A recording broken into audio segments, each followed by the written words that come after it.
My name is Elena Morales, and the moment my uncle leaned across my parents' dining table, tapped his finger on our old paper menu and said, "You either drop the name, or we'll make sure no one associates it with you ever again," I knew my grandfather's legacy was about to become a battlefield.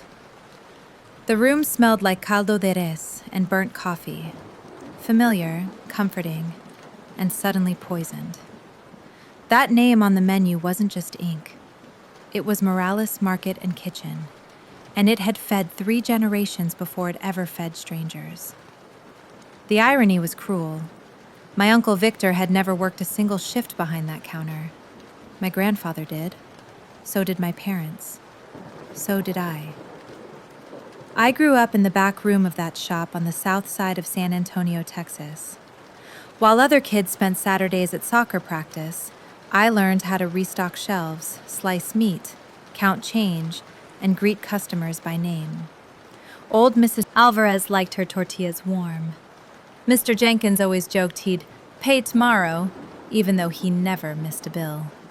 Every holiday, the shop stayed open late because people needed food more than they needed sleep. That store wasn't flashy, but it was trusted. When my grandfather passed away 6 years ago, the entire block showed up to his funeral. Not because he was rich, not because he was powerful, but because he was consistent. He showed up every day. Same apron, same quiet dignity. My Uncle Victor showed up late, left early, and spent most of the reception talking about expansion opportunities and brand leverage. At the time, I didn't think much of it. I should have. After my grandfather's death, my parents kept the business running exactly as it always had been. Same recipes, same suppliers, same name. They didn't rebrand, didn't franchise, didn't chase trends. They believed the reputation spoke for itself. Victor, on the other hand, had ideas. Big ones.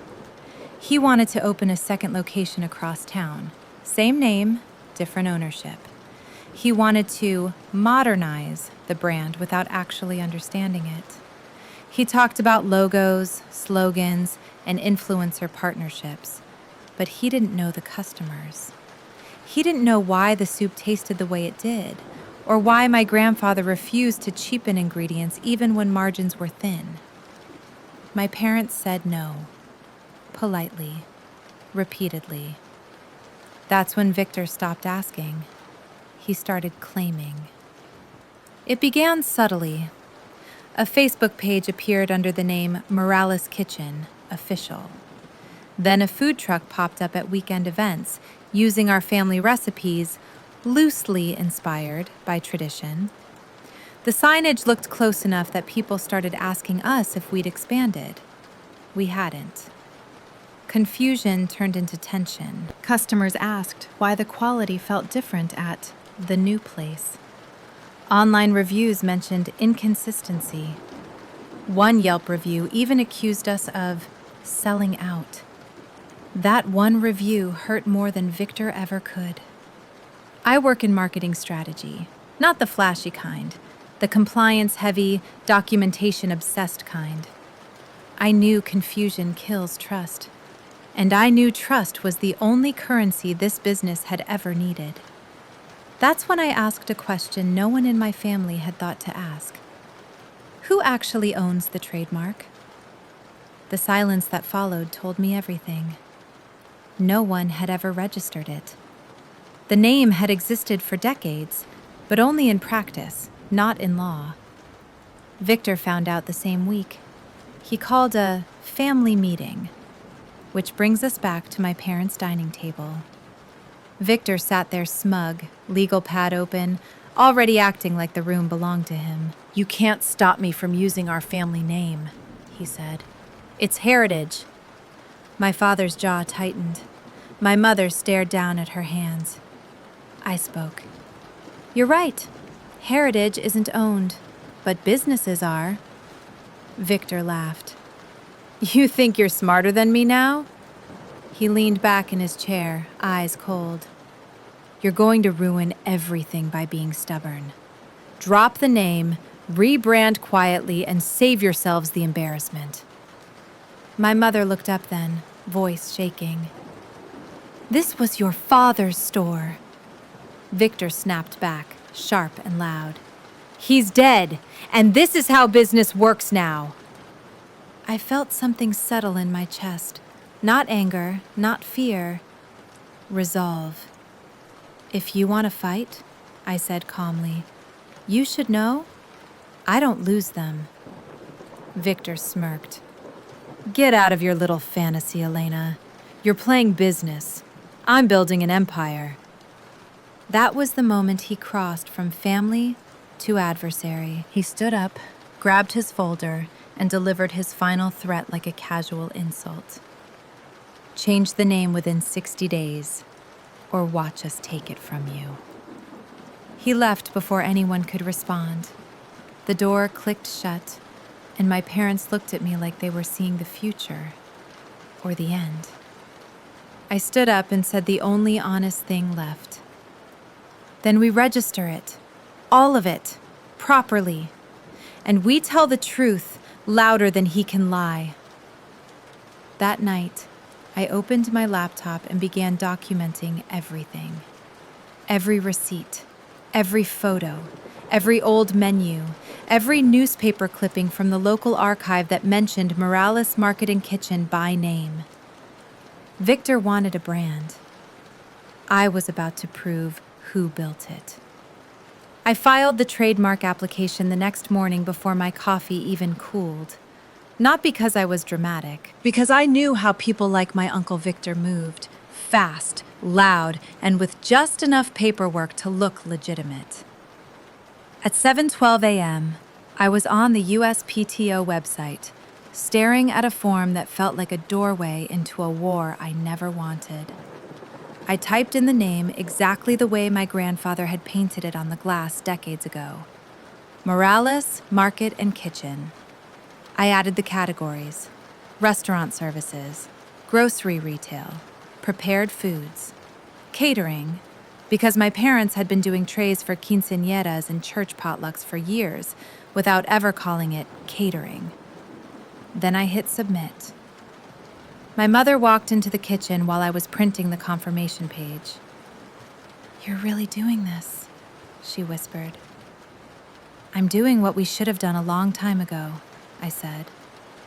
My dad was quieter. He stared at the paper like it was a funeral notice. "He's family," he said finally. "He's acting like a competitor," I replied. "So we treat him like one." That afternoon, I drove to the shop early.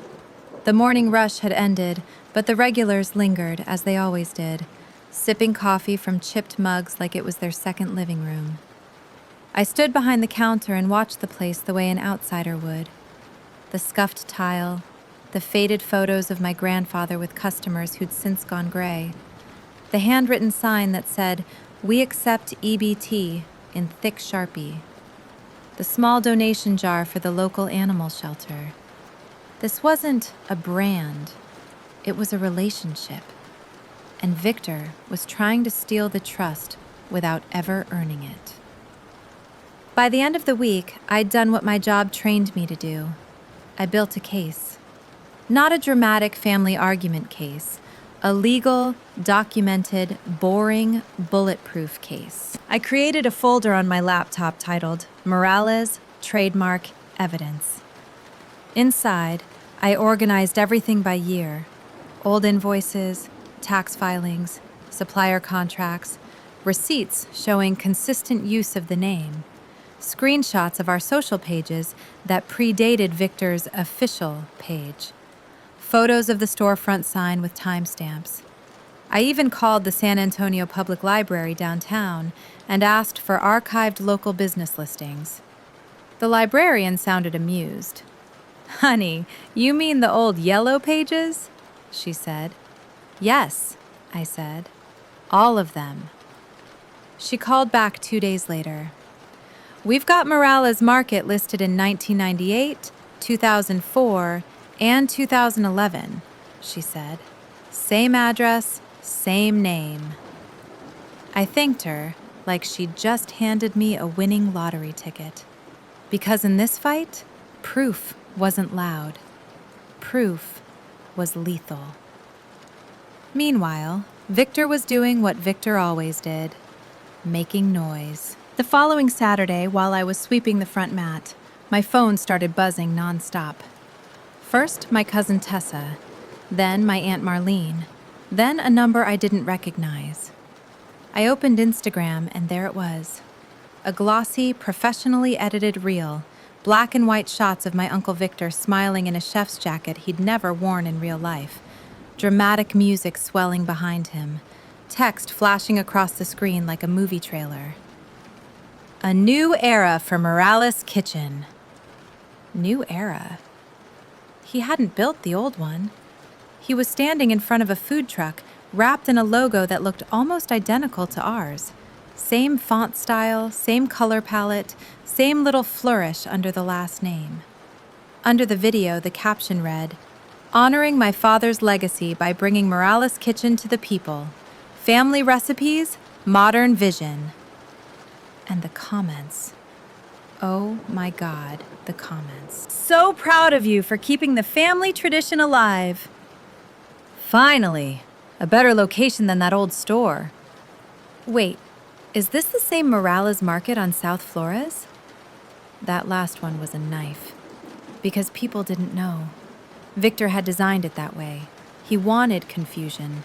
Confusion was how he'd siphon loyalty. That night, I drove home and sat with my parents at the dining table again, the same table where Victor had threatened us. I played his reel on the TV. My mother covered her mouth. My father's face went gray. "He's using your grandfather's photo," I said, zooming in. "Look, that's from our wall. He cropped it, but I recognized the frame." My mom's eyes filled. How could he? Because Victor didn't see Grandpa as a man. He saw him as a marketing asset. That was the moment my dad finally stopped defending him as family. "What do we do?" he asked. I inhaled slowly. "We do two things," I said. "We fight legally, and we win publicly." My mom blinked. "Publicly?"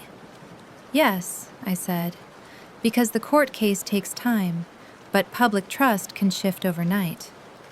I opened a notebook and started writing like I was building a campaign launch, because that's exactly what it was.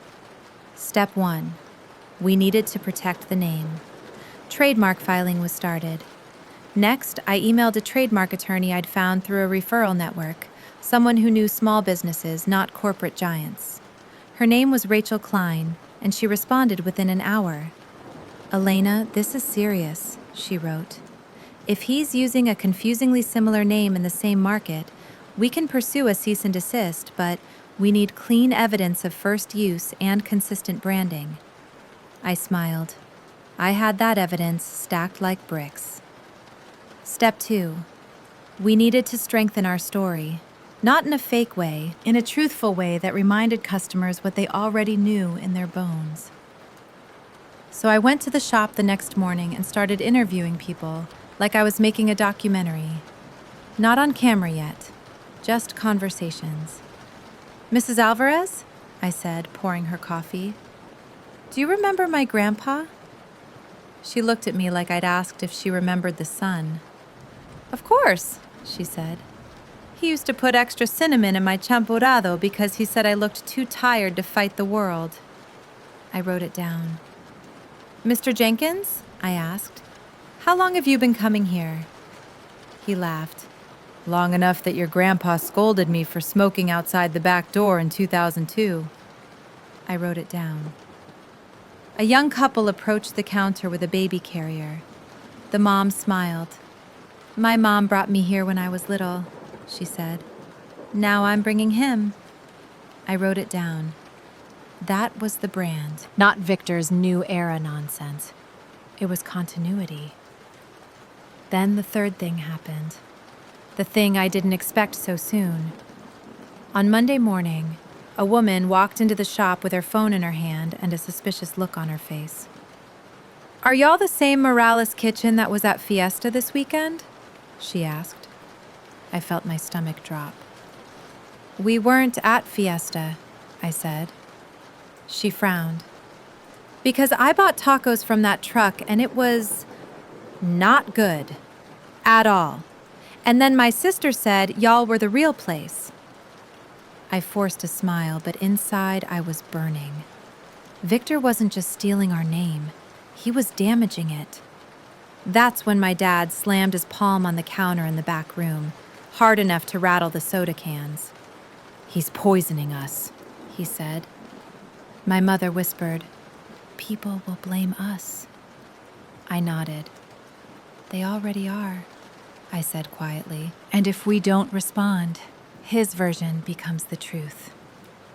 That evening, I drafted our first public message. Not a petty family rant, not a messy accusation. A clean, calm statement that sounded like the business it was. I posted it on our Facebook page, the one we'd had since 2012 but barely used. I chose a photo of my grandfather behind the counter, smiling softly.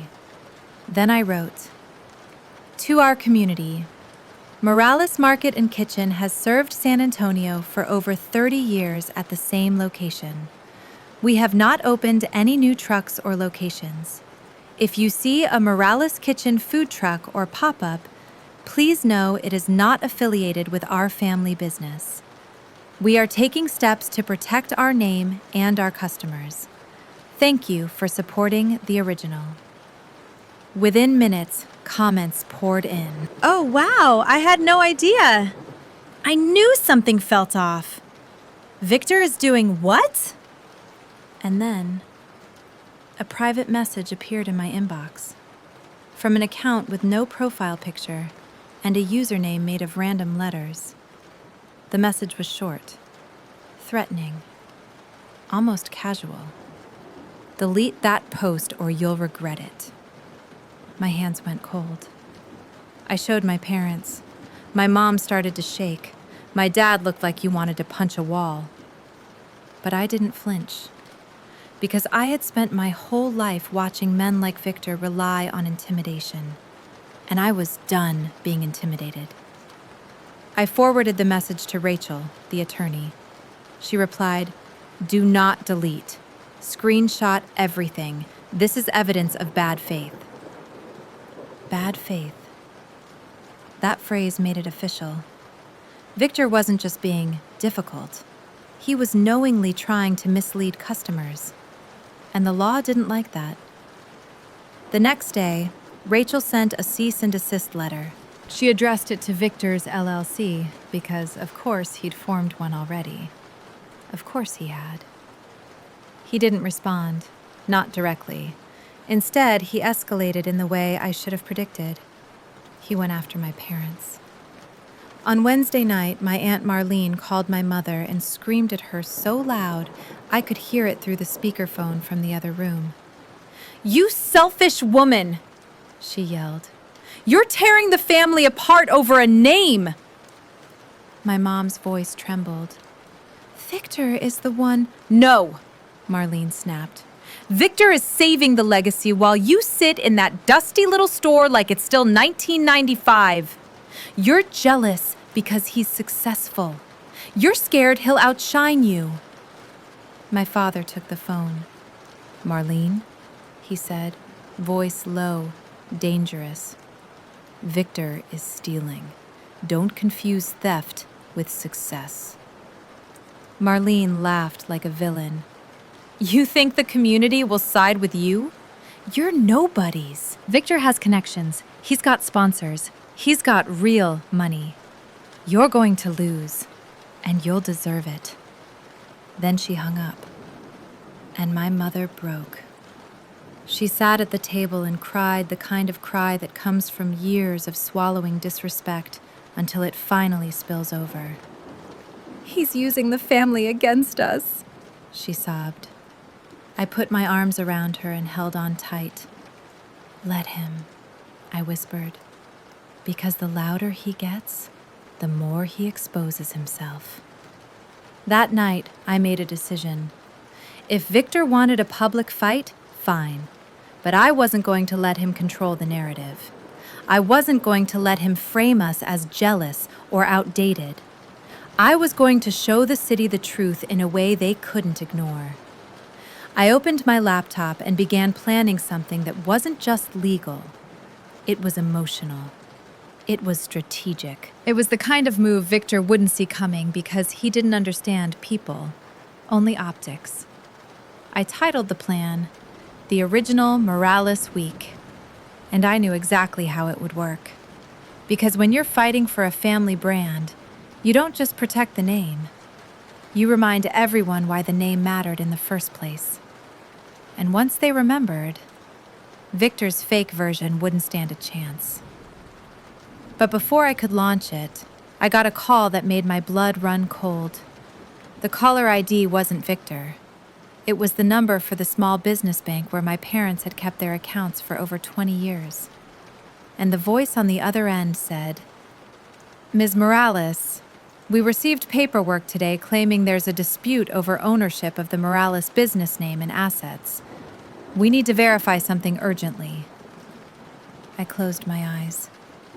Victor wasn't just playing social media anymore. He was trying to choke us financially. And now, it was going to get ugly.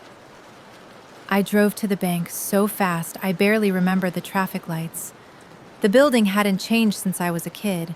Same beige brick, same faded flag out front, same manager's office tucked in the back with frosted glass. My parents had opened their first business account there when my grandfather was still alive, when paperwork was handwritten and trust meant something. Now trust was being questioned. The branch manager, Linda Foster, met me in the lobby. She'd known my parents for decades. She hugged my mother at Christmas and still asked about my grandfather like he might walk in any day. "Elena," she said quietly, leading me into her office. "This isn't personal, but we received a notice." She slid a packet across the desk. Victor's name was all over it. A formal letter alleging disputed ownership of the Morales business name and associated goodwill, requesting a temporary review of account authorizations tied to the brand. In plain English, he was trying to freeze us.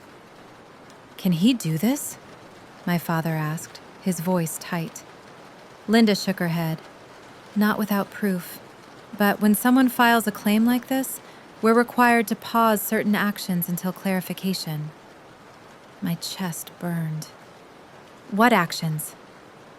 "Large transfers, new lines of credit, vendor expansions." Exactly what Victor wanted. I leaned forward. "Linda, our accounts are under my parents' names. The lease is under their names. Taxes filed under their EIN. There's no partnership agreement, no shared ownership." "I know," she said gently. "But he's asserting confusion around the brand identity." Confusion. That word again. Victor was weaponizing it. I pulled out my laptop right there in her office and opened my evidence folder. "Here's the trademark filing confirmation," I said. "Here's 30 years of tax returns under Morales Market and Kitchen. Here's proof of continuous use. And here," I clicked another tab, "are screenshots of his food truck using a confusingly similar name after we filed." Linda studied the screen, then nodded slowly. "I'll escalate this to compliance," she said. "This won't freeze your accounts, but it will trigger a review." "How long?" my mother asked. "Days, not weeks," Linda said. "And honestly, his filing is thin." Thin wasn't good enough for me, because while banks reviewed paperwork, rumors moved faster. That afternoon, a delivery driver asked my dad if the store was about to close. A supplier called to confirm which Morales they should invoice going forward. A longtime church customer pulled my mom aside after Mass and whispered, "I heard there's drama in the family." Victor didn't need to win legally to hurt us. He just needed doubt. That night, I launched the original Morales week. No ads, no influencers, no hype, just truth, delivered consistently and publicly. The first post went live at 7 a.m. A photo of my grandfather behind the counter, taken in the early 90s, grainy and unfiltered. Caption: This man opened Morales Market and Kitchen before social media, before food trucks, before branding. He believed that if you treated people right, they'd come back. He was right. The comments exploded. People shared stories I'd never heard. He used to open early just for my dad when he worked night shifts. He let my mom pay late when we were struggling. He taught my son how to count change. Every comment reinforced something Victor could never fabricate: history. Day 2, we posted a photo of my parents, younger, exhausted, standing behind the counter in matching aprons. Caption: No investors, no shortcuts, just family. Day 3, a video, raw, handheld, of my mother making the soup exactly the way my grandfather taught her. No music, no cuts, just her hands, steady and sure. By the end of the week, local engagement dwarfed anything Victor had posted. Then the local paper reached out. A young reporter named Evan Brooks emailed our business inbox. "I've been seeing conflicting claims about Morales Kitchen," he wrote. "Would you be willing to clarify the situation for our readers?" Victor wanted attention. He just didn't expect us to get it first. I agreed to the interview on one condition: transparency. Evan came to the shop with a notebook and a recorder. He didn't want drama. He wanted facts. I gave him both. I showed him the trademark filing. I showed him the cease and desist. I showed him side-by-side comparisons of the logos. And then I told him something Victor never would have. "This isn't about expansion," I said. "It's about identity. Customers deserve to know who they're supporting." The article went live 2 days later. Headline: Family Business Fights to Protect Long-Standing Name Amid Brand Dispute. Victor lost his mind. He called my parents that night, not to negotiate, to explode. "You think dragging reporters into this makes you look righteous?" he shouted over speakerphone. "You're humiliating the family!" My father didn't raise his voice. "You humiliated yourself when you tried to take something you didn't build," he said. Victor snarled. "You're nothing without that name. Change it. Rebrand. Get out of my way." That was it. The line he crossed. I stepped forward and took the phone. "Listen carefully," I said, my voice steady, cold. "You don't own this name. You never did. And if you keep using it, the court will make you stop." He laughed, bitter and sharp. "You think a piece of paper beats money?" I replied, "I think evidence beats ego." Silence. Then he snapped, venom dripping. "You've ruined this family. You've always thought you were better than us. Get out of this fight while you still can, or I'll bury you." I didn't shout back. I said one sentence. "You should have walked away when you still had the chance." I hung up. 2 days later, Rachel called. "Elena," she said, "he filed a response to the cease and desist." My stomach tightened. "And he admitted first use after your parents." I laughed, a sharp, disbelieving sound. "He what?" "He tried to argue familial association instead of first commercial use," she said, "which is basically him saying, yes, they used it first, but I'm family." "That's not a defense," I said. "No," Rachel replied. "It's a confession." The USPTO review accelerated. Victor's attorney reached out to Rachel, suddenly polite, suddenly interested in amicable resolution. Too late, because while lawyers talked, customers decided. Victor's food truck reviews tanked.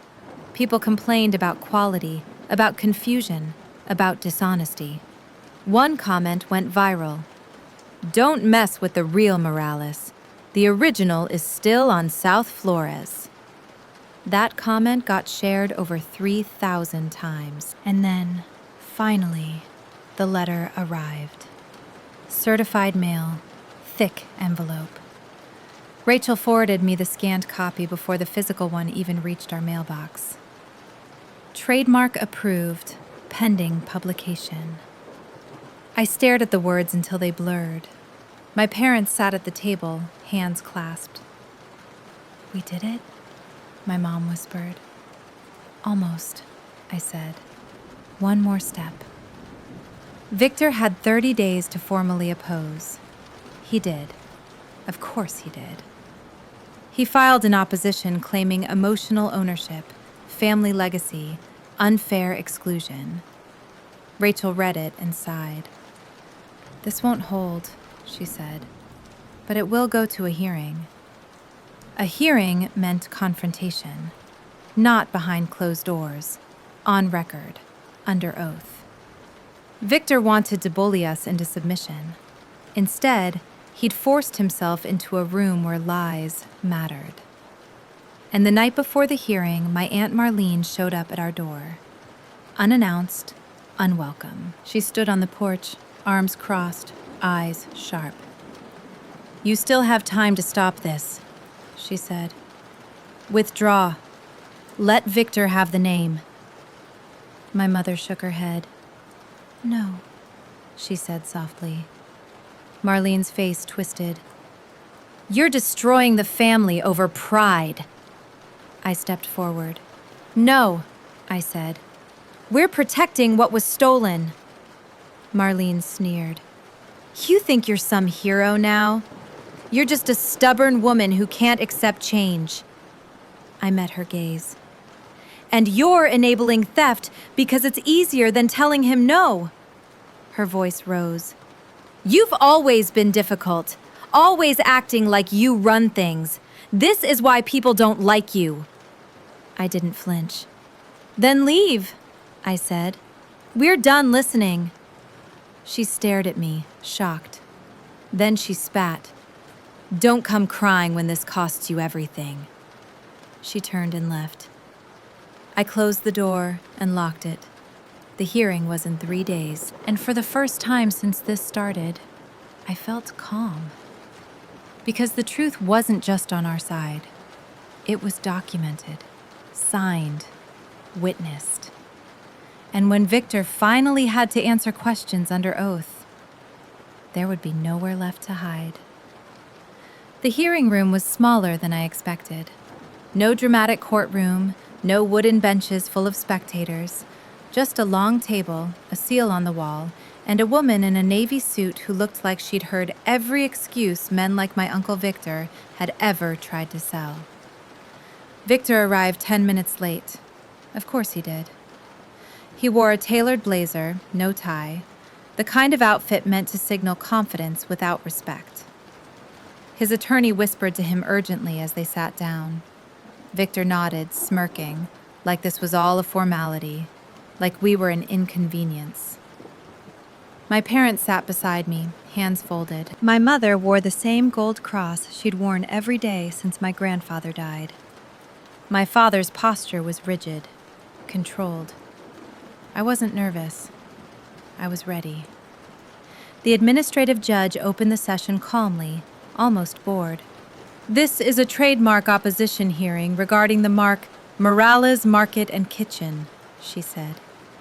"We will establish priority of use, likelihood of confusion, and good faith." Good faith. That phrase again. Victor's attorney went first. He painted a story about family legacy, emotional ties, generational rights. He spoke about how Victor had honored his father by expanding the name to a modern audience. He avoided dates. He avoided specifics. He relied on sentiment. Then it was our turn. Rachel stood. She didn't raise her voice. She didn't dramatize. She destroyed him with facts. She submitted decades of tax filings, business licenses, vendor contracts, photos of the storefront sign dated years before Victor ever filed his LLC, screenshots of Victor's food truck posts, time-stamped after our trademark application, using a nearly identical name, font, and color scheme. Then she submitted the Yelp reviews, the complaints, the confusion. Rachel turned slightly toward Victor. "Mr. Alvarez," she said evenly, "do you dispute that Morales Market and Kitchen has operated continuously at the same address since 1992? Victor hesitated. His attorney leaned in. Victor shrugged. "No." "Do you dispute that you first used the name commercially in 2023? Another pause. "No."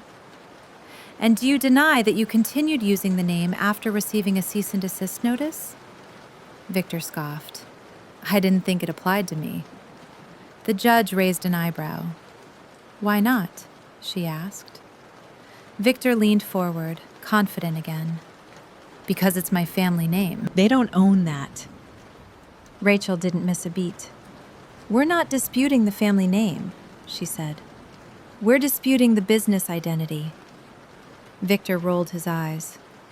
"That store is nothing without the name," he snapped. "They should have evolved. Instead, they're clinging to the past." The judge's tone hardened. "Mr. Alvarez," she said, "this is not a philosophy debate.